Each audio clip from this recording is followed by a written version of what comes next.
emocional é um distúrbio emocional com sintomas de exaustão extrema, estresse e esgotamento físico. Essa síndrome ou esse distúrbio é resultante de trabalhos desgastantes que exigem muita competitividade ou muita responsabilidade. Inclusive, uma pesquisa realizada antes da pandemia mostra que essa síndrome atinge 32% de trabalhadores brasileiros, o que equivale a um número de 33 milhões de pessoas.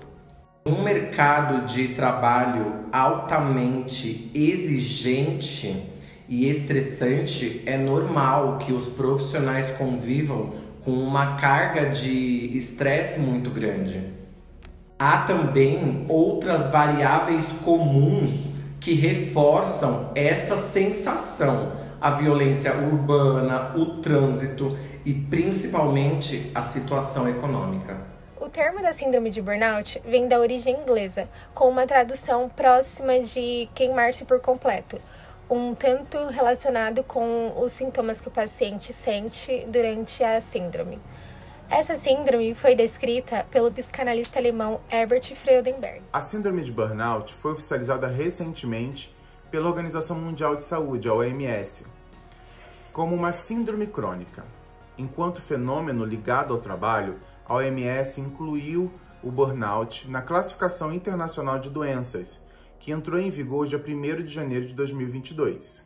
Essa é uma síndrome conceituada como resultante do estresse crônico no local de trabalho que não foi gerenciado com sucesso. É caracterizado como uma síndrome ocupacional, que pode acarretar sentimentos de exaustão ou esgotamento de energia, aumento do distanciamento mental ou sentimento de negativismo ou cinismo em relação ao trabalho e, claro, a redução da eficácia profissional. A psicóloga Marilda Novaes Lippe, fundadora do Instituto de Psicologia e Controle do Estresse, disse: uma das consequências mais marcantes da síndrome de burnout é o da barreira que ela impõe entre o profissional e o paciente. Nesses casos, quanto mais sofrimento o paciente apresenta, mais indiferente o profissional parece se tornar, como se existisse uma barreira poderosa entre os dois. A síndrome de burnout, ela veio para abrir nossos olhos em relação às grandes cargas horárias e a dedicação excessiva a atividades laborais, o que pode mudar o quadro do mercado de trabalho nos próximos anos. As principais causas do burnout podemos citar o excesso de trabalho. Alguns profissionais vivem uma rotina muito intensa de trabalho, como, por exemplo, pessoas que atuam na área da saúde, que podem intensificar ainda mais esse processo. Também temos o estresse como causa. Todo mundo tem situações de estresse no dia a dia, mas não é disso que estamos falando por aqui. A síndrome de burnout é diagnosticada quando uma pessoa convive com essa situação constantemente sem conseguir se desvencilhar disso. Enfim, mas não menos importante, temos como causa a falta de equilíbrio entre vida pessoal e profissional, que pode ser um dos principais desencadeantes dessa síndrome, a falta de gerenciamento entre esses dois aspectos da vida. A síndrome ela pode desenvolver vários sintomas: mudanças bruscas de humor, dificuldade de concentração, cansaço físico e mental, sentimento de incompetência, negatividade constante e isolamento.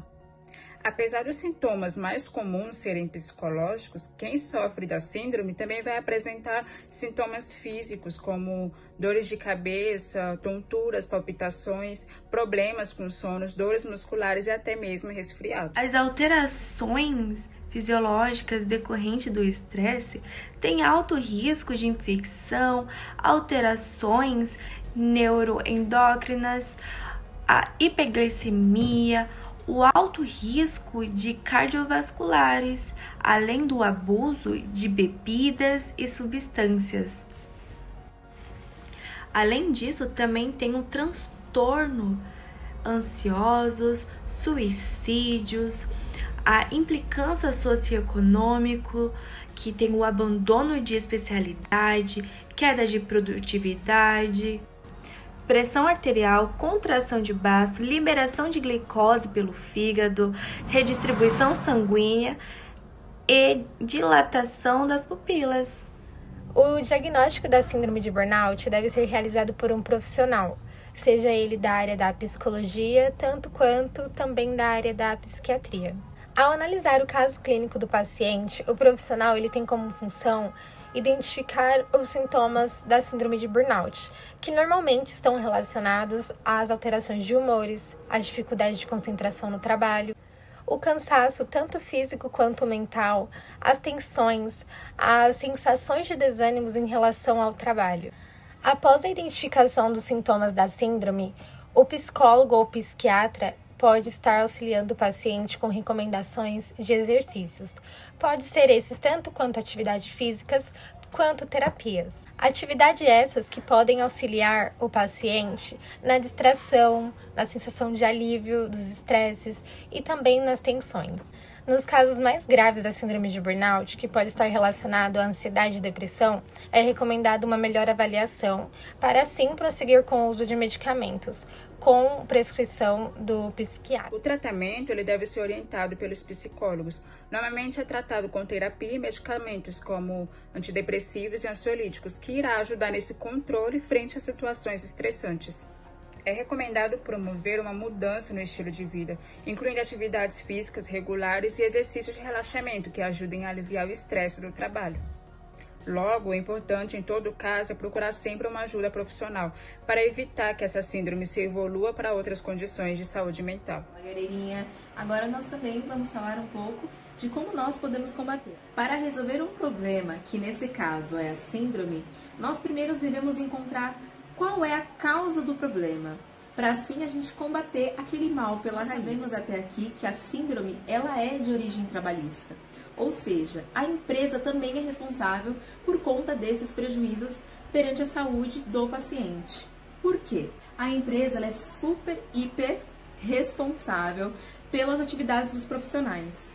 Todo trabalho em excesso, todo trabalho com dificuldade que causa um acúmulo de funções são prejudiciais para a saúde mental do paciente. A empresa pode fazer com isso para se tornar algo diferente.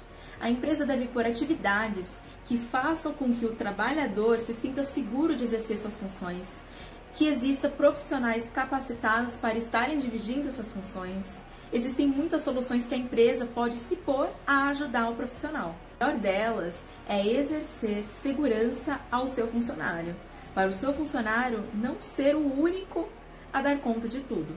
Mas um fato é diagnosticado por psicólogo e psiquiatra em atendimento clínico. Serão também responsáveis em estar ajudando no desenvolvimento para combater essa síndrome. A psicoterapia é um dos tratamentos para esses casos médicos. Eles costumam indicar ansiolíticos, antidepressivos para esses pacientes. Mas não basta só a prescrição médica, não basta só o trabalho. É necessário o paciente também ter uma mudança de vida, além de psiquiatra e psicólogo, além de trabalho, caminhada, natação, academia, patins. Muito importante, não se automedicar, não tomar medicações sem receita. É algo simples, mas muitas vezes nós sentimos uma dorzinha de cabeça, pensa, eu acho que eu tô gripado. Não é isso, gente. Medicação é algo sério e medicação deve ser prescrita por um profissional capacitado. Incentive os seus atos alimentares. Por quê? As vitaminas e os sais minerais são exemplares porque eles possuem aminoácido